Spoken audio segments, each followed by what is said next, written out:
Tu es passionné de l'art? Afrique Art Expo te fait découvrir les potentialités et talents des créateurs qui communiquent avec l'art dans tout son univers. Décoration maison, jardin, mode, etc. C'est une exposition vente de belles œuvres authentiques et originales empreintes d'imagination où l'art vous parle. Dans un cadre agréable, viens visiter Afrique Art Expo les 11 et 12 mai de 9h à 18h à l'entrée du village d'Abata, Axe Bégerville au carrefour Sicta à droite. Entrée libre. Afrique Art Expo au cœur de nos valeurs.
Façon très dynamique avec cette compagnie qui s'appelle Miemo. Merci de les applaudir encore une fois.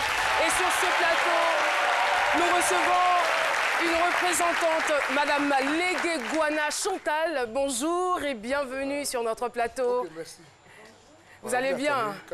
Alors, ce qu'on vient de voir, il paraît que c'est la danse du bidon. Oui, oui. Pourquoi? Parce qu'on s'est dit qu'avec bidon, c'est pour juste mettre du huile et puis de l'eau. Mais avec bidon, on peut faire beaucoup de choses. Beaucoup de choses. Une sorte de recyclage, voilà. Rien ne se perd, tout se transforme. Oui, oui, c'est ça. Alors, Miemo, ça veut dire quoi exactement? Miemo qui veut dire emballer, merci Seigneur. Merci Seigneur. Merci Seigneur. Oui, oui. Alors, donc, vous allez, on va vous retrouver demain à l'Institut Goethe, c'est bien cela? C'est ça. Voilà. Et qu'est-ce qui va se passer pour tous ceux qui voudraient effectuer le déplacement? Moi, en tout cas, par rapport à ce que j'ai vu, j'ai juste envie d'y aller. En tout cas, si tu ne viens pas, c'est pas bon. C'est pas bon.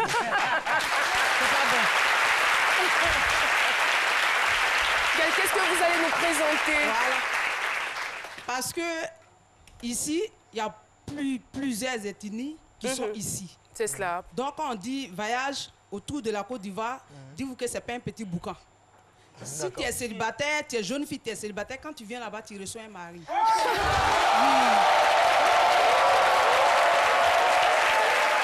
Mon invité spécial, Aloucine, vous voulez venir avec... pour les hommes aussi, hein. Ah d'accord, Aloucine viendra alors. Voilà. Alors on aura donc une diversité culturelle. Voilà, vous allez mettre en avant, on va dire, la culture de la Côte d'Ivoire. Vous allez faire un voyage en Côte d'Ivoire. Voilà. Vraiment, merci de valoriser notre culture. Merci infiniment. Merci. Merci beaucoup. Légué-Gouana Chantal, directrice de la compagnie Miemo. Et voilà, je me retrouve avec mon équipe du jour, l'équipe du jeudi, mais je me retrouve aussi avec des personnes intéressantes et j'aimerais bien qu'elles puissent applaudir à moi.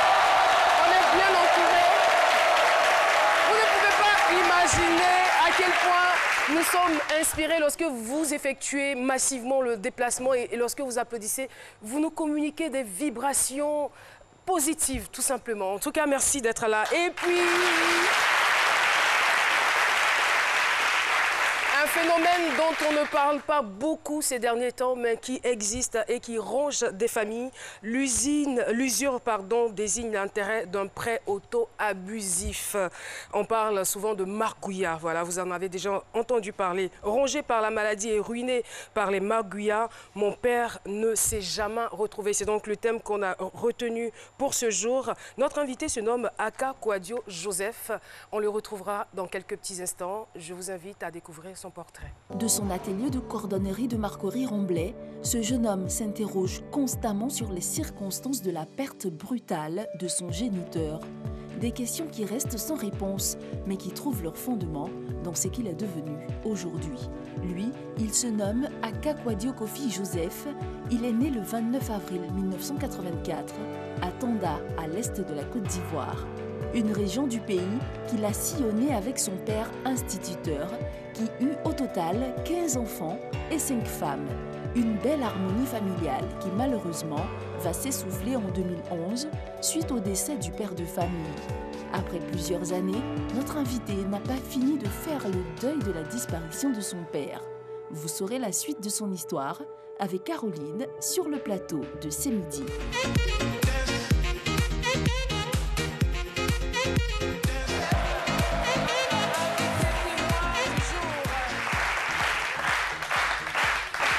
Est-ce que vous savez que vous portez le prénom de notre rédacteur en chef? Il s'appelle Joseph.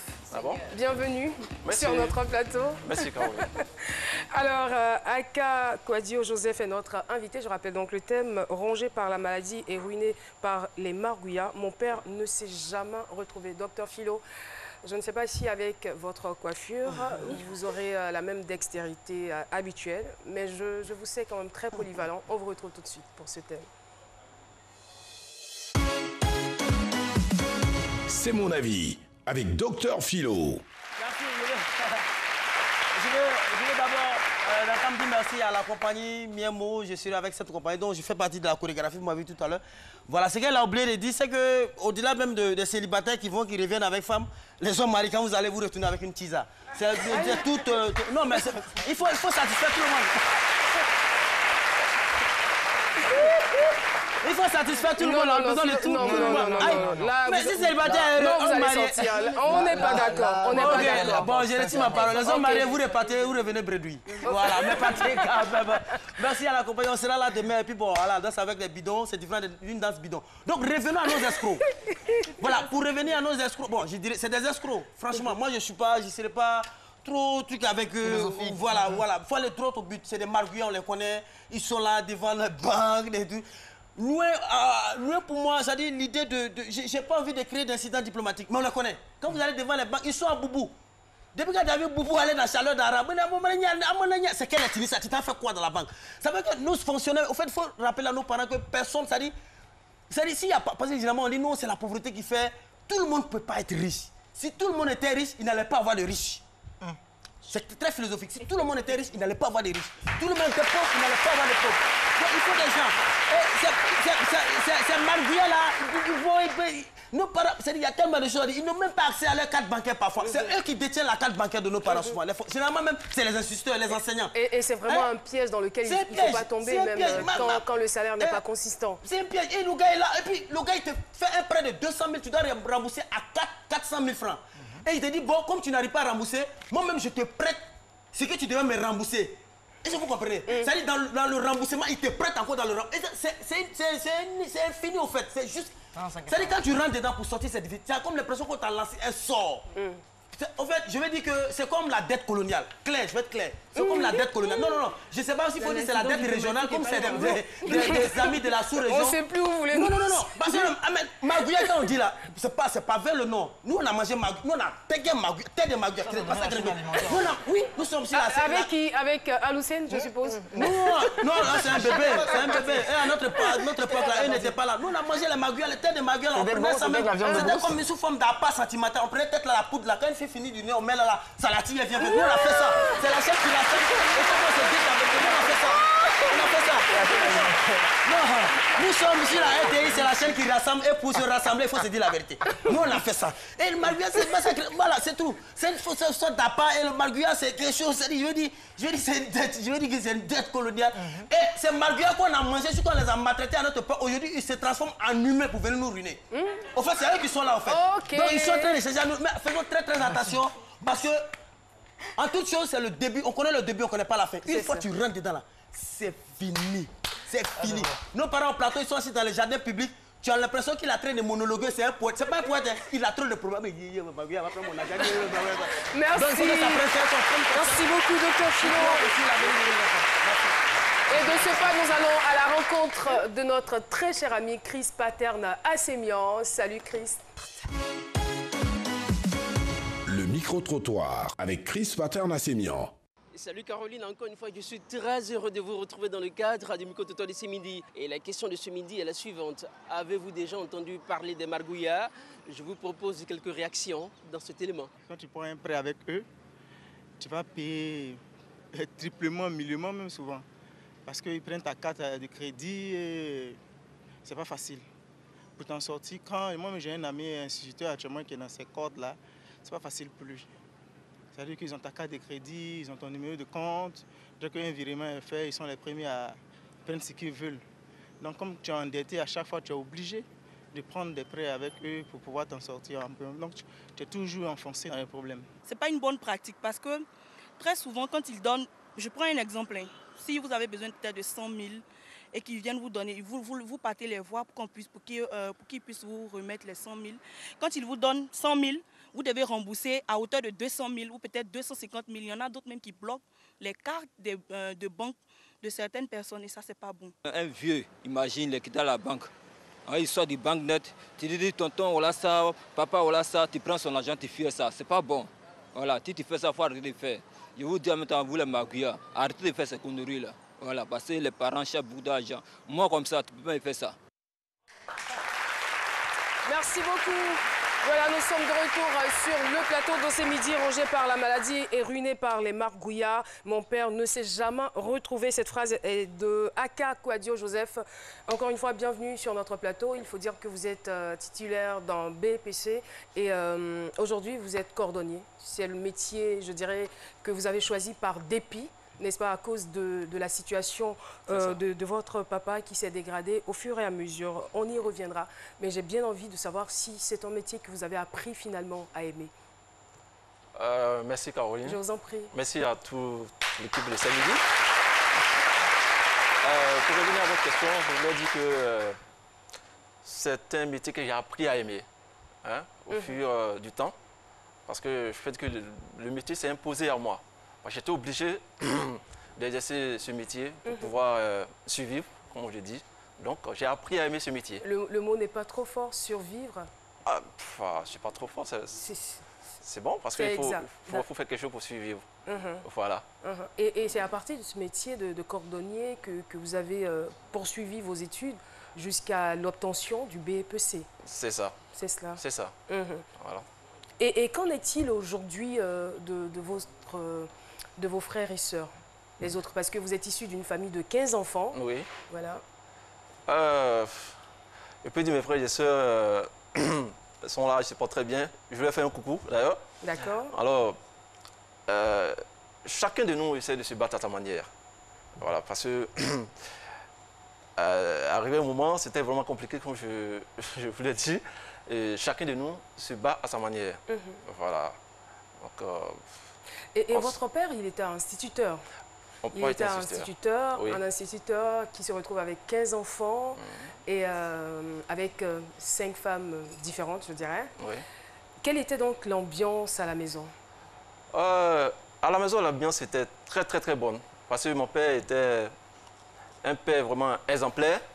Il était vraiment gentil avec nous, ses enfants. Il était beaucoup famille. Et l'ambiance était très, très, très bonne. Entre nous, les frères et sœurs, malgré qu'on avait des moments différents, mais ça allait très bien. Voilà. Avec le père, c'était très, très, très bien. Il arrivait tout de même à subvenir à vos besoins? Ah oui, je veux dire, avant, au départ, le père arrivait à assumer tout. Il s'occupait très bien de nous, il nous scolarisait, il faisait tout ce qu'un père devait faire pour ses enfants. Avait-il des activités annexes? Les activités, mon père aimait beaucoup le chant. Des sources de revenus en dehors de son salaire d'instituteur? Oui, mon père aimait beaucoup le chant, donc il faisait beaucoup de chants de riz, chants de coton et tout ça. Donc avec tout ça, ça pouvait l'aider à subvenir un peu à nos besoins. Voilà, donc mon père était un père gentil, bien, comme un bon père. Donc tout allait bien? Tout allait très bien. Jusqu'à ce que survienne un incident malheureux. C'est ça. Qui va bouleverser complètement le cours de votre vie. C'est cela. Racontez-nous, s'il vous plaît, ce pan de votre histoire. L'histoire, elle est un peu difficile, mais je me rappelle bien que l'histoire commence exactement en 92. En 1992, et mon père, étant un instituteur, dans sa classe, avait interrogé des élèves, je peux dire 15 élèves, qu'il a interrogés. Alors, ces 15 élèves, il a mis un devoir au tableau. Alors, au tableau, les élèves qui passaient n'ont pas... Tous les 15 élèves n'ont pas trouvé la réponse plutôt. Et à la suite, il a corrigé ces 15 élèves. Les 15 ont reçu la même correction, au même titre. Et après, quelques jours après, parmi les élèves, il y a un qui a eu des malaises, des bobos. Et les parents du petit ont demandé au petit qu'est-ce qu'il avait. Et il a dit à ses parents que mon père, l'instituteur, l'a bastonné, l'a corrigé, l'a tellement frappé. Et c'est pour cela qu'il a eu des problèmes. Alors, les parents du petit qui s'agitent et comme ça, ils essaient de rentrer en contact avec mon père. Je vous rappelle que l'oncle du petit était ami à mon père. Voilà, et c'est comme ça que l'oncle du petit accuse mon père de l'avoir fait mal. Et à la suite de ça, l'enfant est décédé après. Oh là. Il est décédé après. Et après, les examens, après des enquêtes, tout ça, on a vu que le père était innocent. Mais ça, c'est bien plus tard. Il était bien plus tard. Ça, c'est bien plus tard. Bien plus tard. Et je veux dire, les autres enfants, ouais. Les autres enfants, parce que vous m'avez dit il s'agissait de 15 enfants qui ont été corrigés. Oui. Alors, les 14 autres?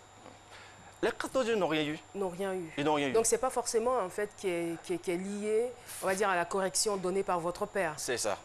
Bon, il a été accusé comme ça. Et accusé à tort, et qu'a-t-il subi? Oui. Et après, quand ils ont fait les enquêtes. Mais avant ou peut-être dans le courant des enquêtes, juste après le décès du petit, qu'est-ce que votre père a subi? Après, puisqu'il était le premier suspect de la mort de l'enfant. Oui. D'abord, on l'a gardé en garde à vue. Voilà, pour les enquêtes.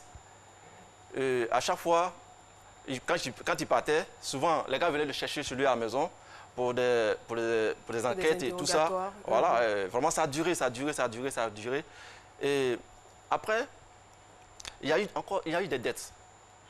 Il y a eu des dettes que le vieux devait payer, des sommes qu'il devait payer et tout ça.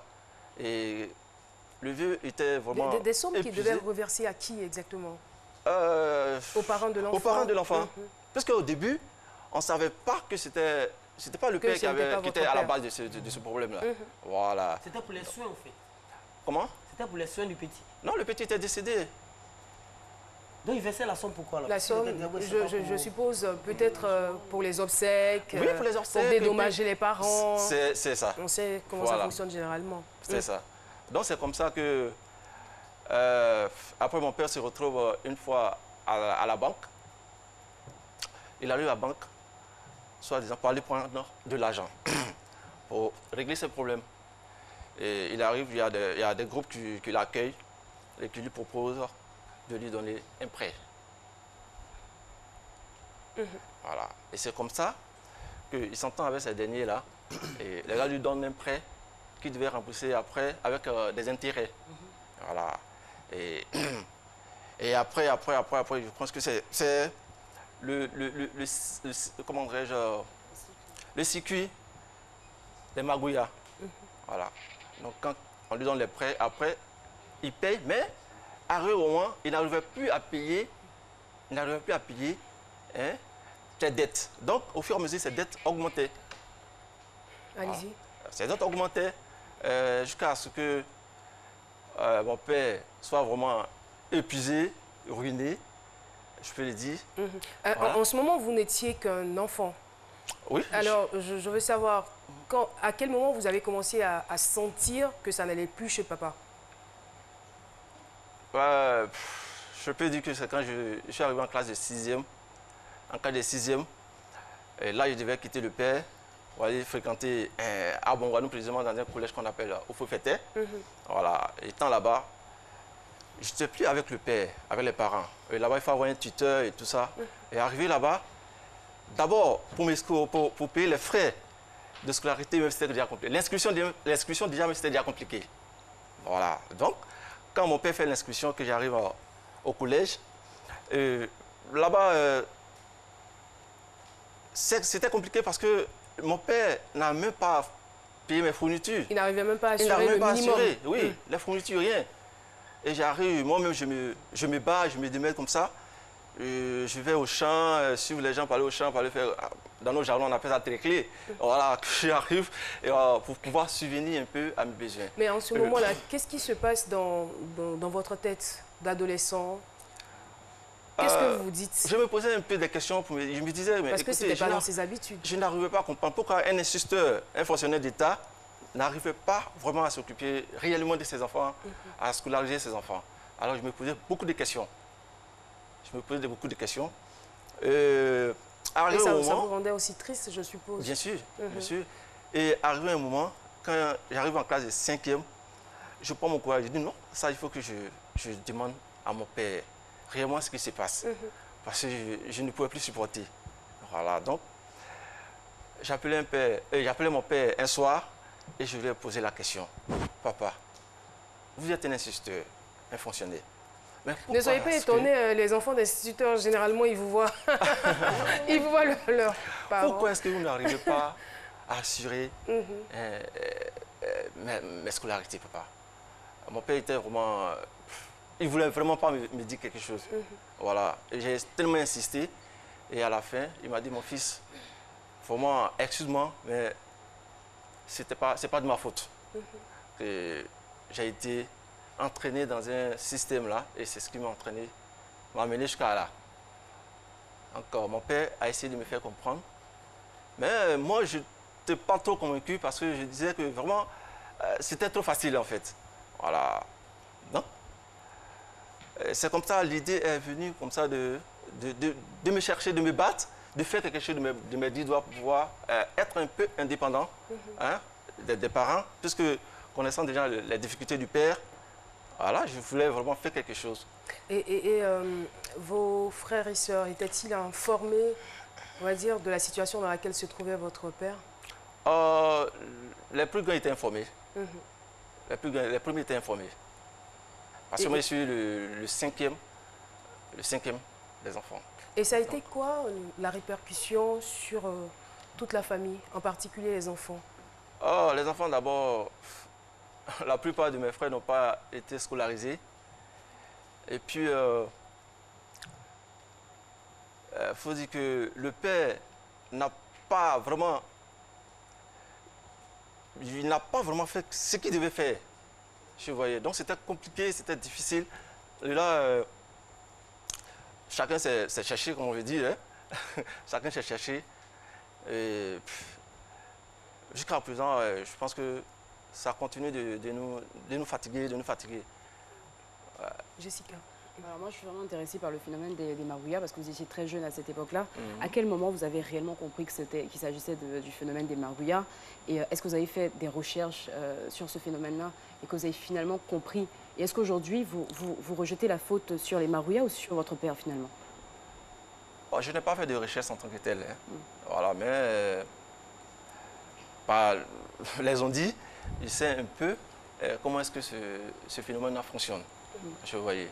Voilà, Maintenant, parler de faute, je ne peux pas accuser mon père ou bien accuser ce phénomène, mais... Est-ce que vous estimez que votre père était quand même assez responsable? Il était responsable. Faire des choix dans la vie. Bah, voilà. Il me dit que c'est la situation qui l'a amené dans ce phénomène, donc je ne peux pas l'accuser. Voilà. Et plus tard, les résultats de la police? Bon, plus tard... Parce que vous nous avez dit que votre père a été innocenté. Oui, plus tard, il a été blanchi. Il a été blanchi parce qu'ils ont, après toutes ces enquêtes-là, ils ont vu qu'il était vraiment innocent. Voilà. Et ça a été quoi son sort? A-t-il été dédommagé ou pas? Dédommagé, non. Il n'a pas été dédommagé. Il n'a pas été dédommagé. Mais quelle a été réellement la cause du décès de cet enfant-là? Est-ce que finalement ça a été su ou pas du tout? Non, finalement, après tous ces examens-là, ils ont découvert que l'enfant avait un problème, hernie ombilicale. Voilà. Donc, que les parents ont négligé dans le temps et c'est ce qui a emporté l'enfant. Un peu triste quand même ce qui se passe. Votre père a été accusé à tort. Ça a ruiné sa vie, ça a ruiné pratiquement la vie de toute la famille. Et on est de tout cœur avec vous. Nous allons marquer une pause avec la pub. On se retrouve dans quelques instants. C'est midi, c'est ça.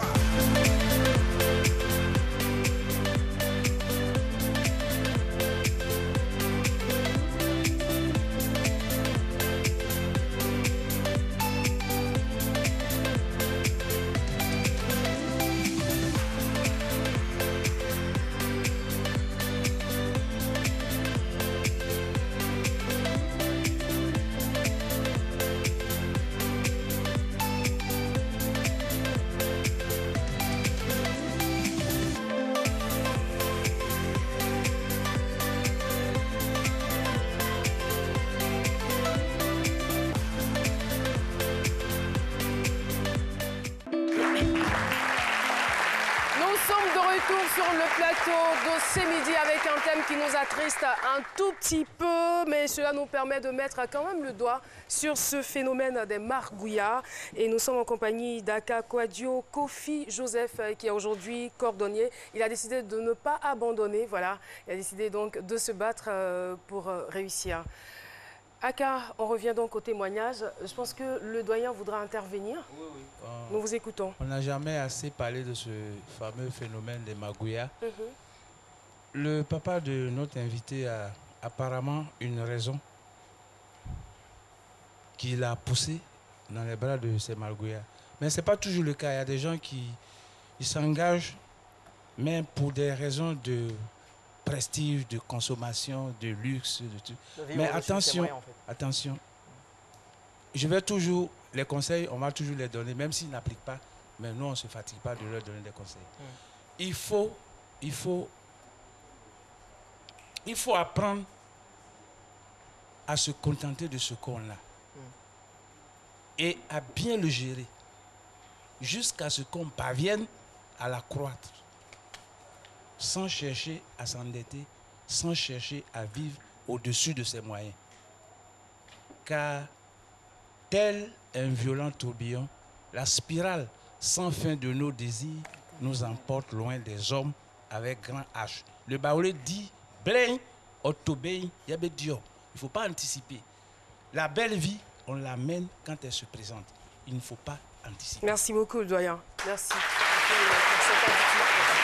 allez, je veux savoir, j'ai compris que vous étiez titulaire d'un BEPC. Oui. Ça vous donne l'occasion de passer un concours pour la fonction publique et tout. Est-ce que la tragédie par laquelle votre père est passé vous a coupé toute envie d'essayer? Non, ça ne va pas couper l'envie, mais il a essayé de passer quelques concours de la fonction publique. D'accord. Mais ça n'a pas marché. D'accord. Bonne chance pour les prochaines fois. Merci. Et vos frères, là, il y a des fonctionnaires parmi vos frères en ce moment? Non, il n'y a pas de fonctionnaires parmi nous. Pas de fonctionnaires. D'accord. Donc chacun se débrouille comme il peut. Chacun se cherche, comme on dit. C'est déjà bon. Comme on le dit, débrouiller n'est pas voler. C'est ça. Merci beaucoup. Paulus Agathon est prêt à nous rejoindre et nous le recevons avec un grand sourire. Vos réactions nous intéressent avec Paulus Agathon.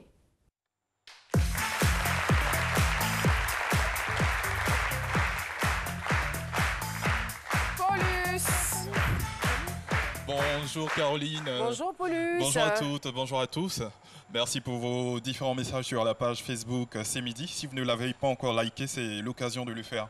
Et je vais lire ainsi les messages des personnes qui ont réagi sur le sujet du jour, notamment celui de... Voilà, j'ai le nom.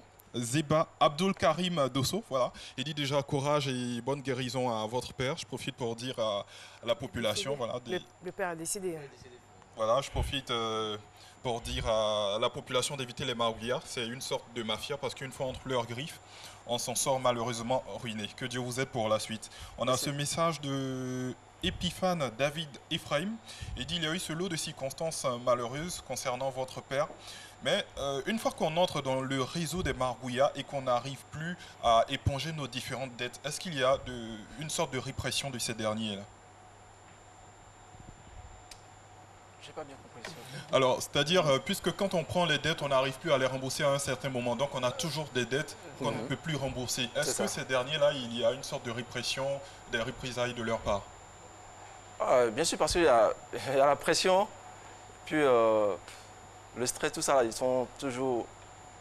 poursuivent toujours le père, ils viennent toujours pour réclamer leur argent et tout ça. Pour répondre à votre question, très cher Paulus, il peut arriver des cas où les margouillas se pointent à la maison et ils ramassent tous les objets de valeur en fait.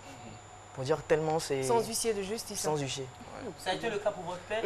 Je crois une fois, ils sont arrivés à la maison et ils ont pris un peu tout ce qui était à la maison. Les fauteuils, les frigos et tout ça, ils ont tout pris, tout ce qui est comme appareil. Ils avaient tout ramassé. Les margouillards, vous les avez vus, c'est des êtres humains? C'est des margouillards.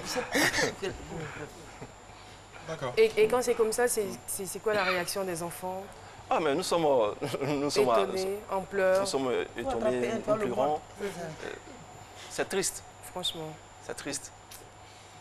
En tout cas, l'ensemble des messages vous dit beaucoup de courage et on espère que vous n'entrerez pas dans ce réseau de margouillards. Et donc, Caroline, c'est avec ce message que moi je vais prendre congé de vous en ce qui concerne la réaction des internautes pour ce jour. On se donne un rendez-vous toujours lundi à la même heure parce que vos réactions nous intéressent. Merci beaucoup, Paulus. Merci. Excusez-nous de ne pas vous recevoir aujourd'hui avec beaucoup de chaleur, mais franchement, le sujet nous y oblige. Alors, pour revenir à notre thème, dans le thème, il est dit aussi que votre père a été rongé par la maladie. Oui. Vous êtes sûr que c'est forcément lié à la situation qu'il vivait? Je pense que c'est un peu lié quand même, parce qu'il y avait le stress et tout ça. Je pense que c'est un peu lié. Et il souffrait de quoi exactement? Diabète et la tension. Là, ce sont des maladies étroitement liées au stress. Ça l'a même paralysé finalement et il est décédé par la suite en 2011. Oh là là. Ouais. Vraiment beaucoup de courage à vous. Merci. Beaucoup de courage. Vous mettez de votre côté. Pendant que vous êtes en train de parler, on essaie de se mettre à votre place, quoi. Voir le père de famille qui représente l'autorité de toute une famille, la personne sur qui tout le monde compte pour ses études, pour ses besoins. Et on voit un père qui au départ était responsable, affaibli. Franchement, c'est dommage. On est triste. Alors, c'est l'occasion pour nous d'interpeller les uns et les autres sur ce phénomène. Comme je le disais au début, c'est un piège dans lequel il ne faut jamais tomber parce qu'on ne s'en sort plus jamais. Jamais. C'est cela. Et puis justement, Caroline, il n'y a pas grand-chose à faire parce que c'est comme vous êtes une personne consentante. C'est-à-dire que vous acceptez, vous signez un contrat avec eux, vous leur donnez votre carte de crédit. Donc, vous ne pouvez pas aller à la police, vous ne pouvez rien faire en fait. On ne vous a pas mis un pistolet sur la tempe, donc c'est vraiment dangereux. C'est vrai que ce n'est pas évident quand on se trouve dans une situation. On prend la première solution qui vient, mais réfléchissez à deux fois parce que les conséquences sont trop graves. Et vraiment. Comme le doyen disait, il faut éviter de vivre au-dessus de ses moyens. Voilà. Alors, vous, oui, si possible, interpeller même les autorités étatiques, parce que c'est ça, il faut en même temps sensibiliser les fonctionnaires. Ce phénomène, heureusement que ce phénomène est en voie de disparition actuellement. Voilà, les jeunes, je dis, je vois pas la jeune génération en train d'aller s'arrêter au plateau, prendre les derrière et tout. C'est les anciens fonctionnaires à l'époque, les fonctionnaires ou les instituteurs, les enseignants. Le meilleur marguillard, c'est la banque. Vous êtes fonctionnaire d'État, prenez auprès de la banque pour rembourser, vous ne ressentez pas la chose. Mais des individus vous accostent dans la rue. Heureusement que Satan disparaît. Il suffit à l'État de faire un petit ratissage. Sinon, ils sont avisés de couvrir au plateau. Il faut les ratisser, ils vont partir. Ils vont partir. C'est avec les mêmes prix. Ça se fait. On le voit, mais ils ne se cachent pas. Il se cache pas. Il suffit qu'il vous voit en veste, il vous approche. Monsieur, voilà, et puis c'est vers le jardin public avec le bureau. Il vous amène là-bas. Oui, mais on le vous voit. savez les Un choses visage encore. découvert, on va le voir.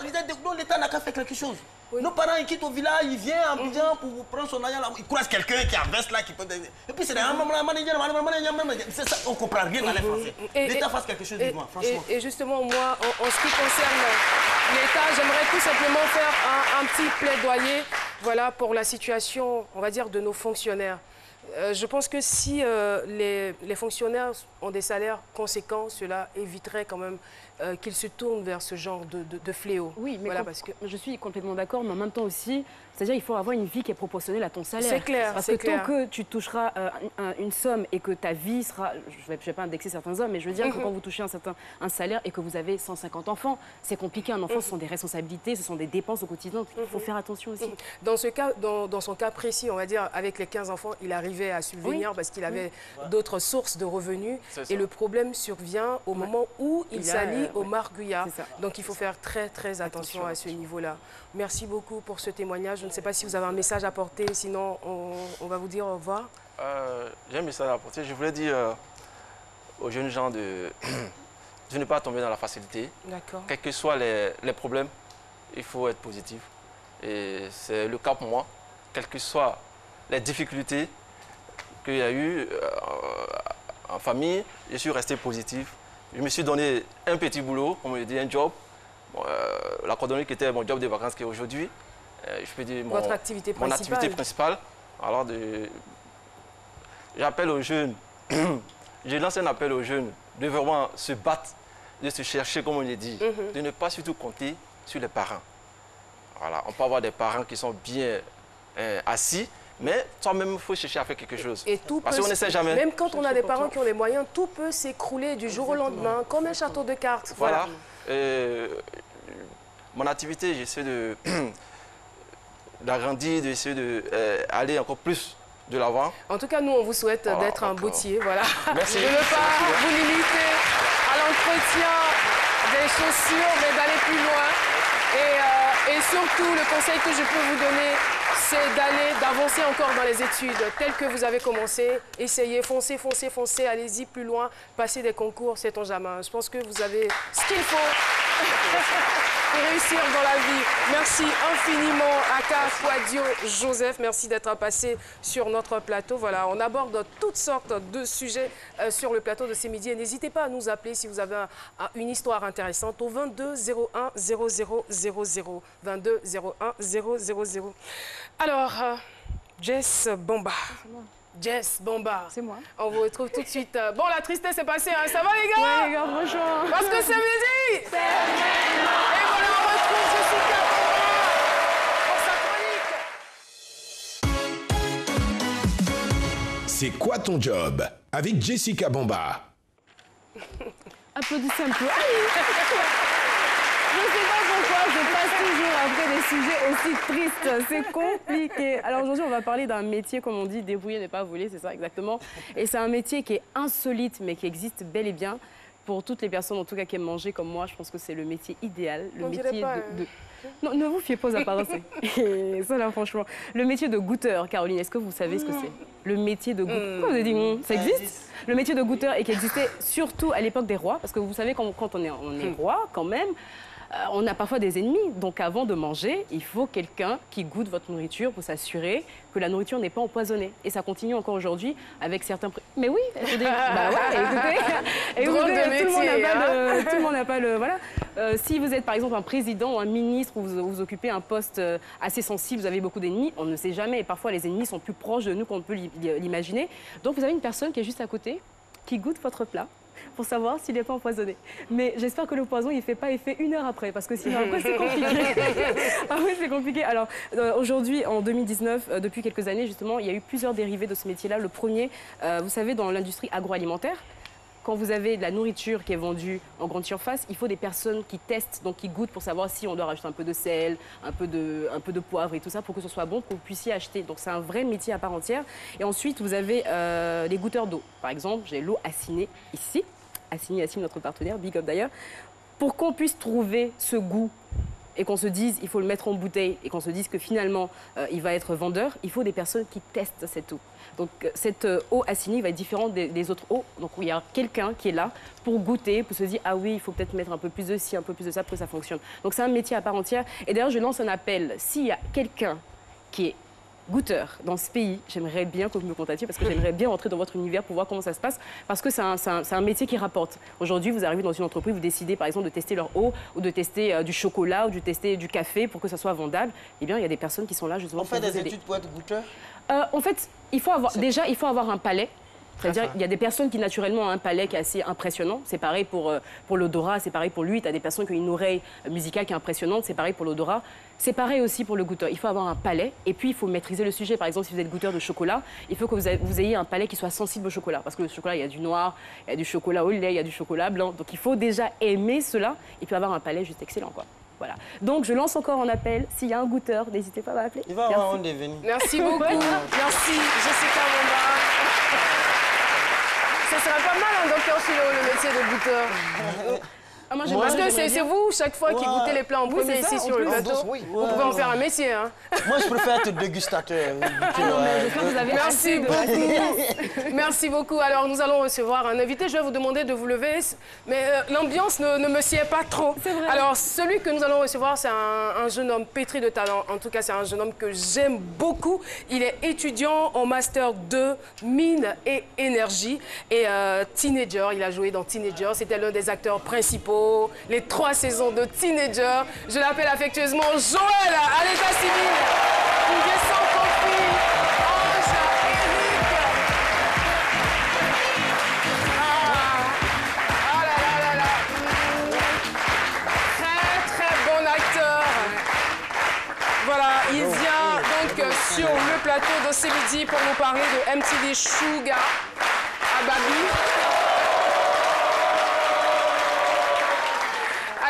Racontez-nous, bonjour et bienvenue. Merci beaucoup, merci à tous. Racontez-nous donc cette belle aventure de cette série qui va traiter des réalités des jeunes. D'accord, j'ai eu la chance d'aller en octobre dernier en Afrique du Sud pour un personnage, Daniel Quadio en Afrique du Sud, pour représenter MTV Shuga. Et voilà, MTV Shuga a décidé de venir s'implanter dans le milieu francophone et a choisi la Côte d'Ivoire. Donc c'est le but de ma venue pour MTV Shuga. Et pourquoi le choix de la Côte d'Ivoire ? Alors, ils ont choisi la Côte d'Ivoire à cause de notre diversité culturelle, des équipes compétentes présentes en Côte d'Ivoire. Et vous en êtes même temps, le modèle pâte en merci. Merci. Et en même temps, malheureusement, en Afrique de l'Ouest, la Côte d'Ivoire fait partie des pays les plus infectés au niveau du sida. Alors, il y aura donc des castings qui seront effectués. Alors, effectivement, il y aura des auditions. Les auditions se feront en juin. Et il faudrait s'abonner sur MTV Shuga Babi, Facebook, Instagram et Twitter. Et les informations seront données là-bas. Donc, MTV Shuga Babi, que les personnes s'abonnent. Et puis voilà. Y a-t-il des profils déterminés?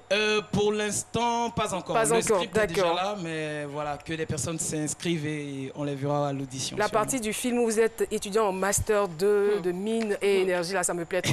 Bon acteur et il fait papier. C'est ce qu'on veut, c'est ce qu'on attend des jeunes. En tout cas, félicitations et plein succès dans tout ce que vous entamerez.